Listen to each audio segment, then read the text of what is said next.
Урматтуу сот процесси катышуучулары, мен бүгүн акыркы сөзүмдү атайы кагазга жазып алып келдим.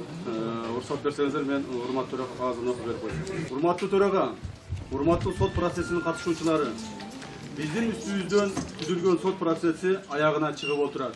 Мен муну менен биздин үстүбүздөн өткөрүлүп жаткан сот процесси саясий процесс экендигин, саясий куугунтук жана саясаттагы өз каршылаштарын бийликтин күчү менен баш ийдирүүгө болгон аракет деп эсептейм. Кайсыл бир убакыт өтөрү менен ар бир саясий куугунтукка ошол куугунтукту уюштургандар жооп берип келишкен. Жана бул саясий процесске да убагында күнөөлүүлөр жооп беришет. Себеби тарых ушундай болуп келген. Эгерде менин убактым жетпей калса, анда менин жактоочуларымдын алдында, эл деп күйгөн инсандар алдында, же менин урпактарымдын алдында акыры бир күн сөзсүз жооп бересиңер. Бул бизге көрсөткөн кордугуңар жоопсуз калбайт, калат деп ойлобогула. Эмне үчүн мен буларды силерге ачык айтып жатам. Себеби силер убактылуу бийлигиңерди ар түрдүү айламалдар менен сактап калууга аракет жасаган өкүмдарлар болсоңор, ал эми биз болсо элдин, мамлекеттин, келечек муунун кызыкчылыгы үчүн өзүбүздү өрткө таштаган кыргыздын уулдары болобуз. Силер бизди коркута алган жоксуңар.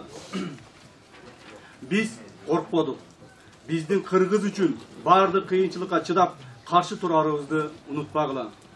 Ар бир жасалган иштин өзүнүн максаты, логикасы жана жасалган маалдагы реттүүлүгү, багыты болот.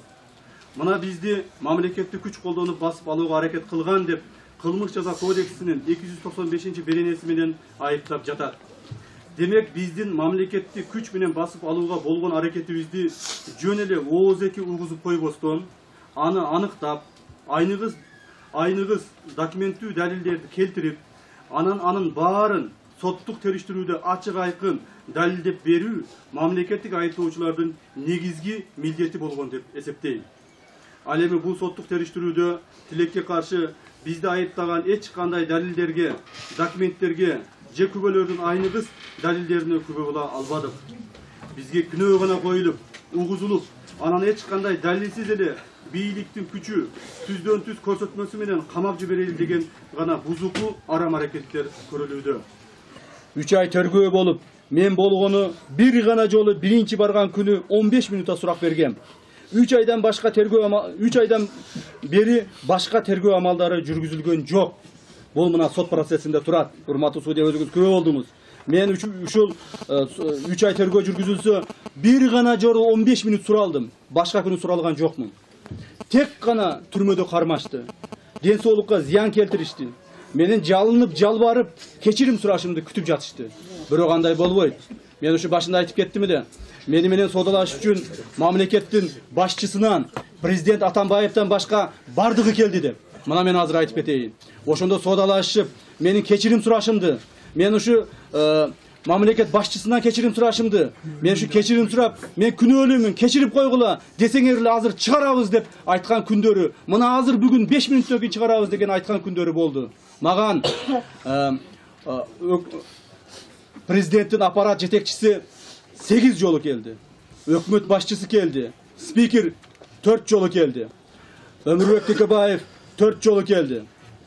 Шамил Атаханов 5 жолу келди. Жана башка адамдар бардыгы келишти. Телевидение менен келишти. Телевидение менен тарттырышып, мени костюм кийгизип алып сүйлөтүштү. Мына ошондо дагы мен эч качан жалынып жалбарып суранган жокмун. Мен суранбаймын дагы. Кандай кыйынчылык күн болсо дагы мен туруп жүргөм, мындан ары да турамын. Мен буга чейин дагы бир нече жолу соттук териштирүүдө айттым.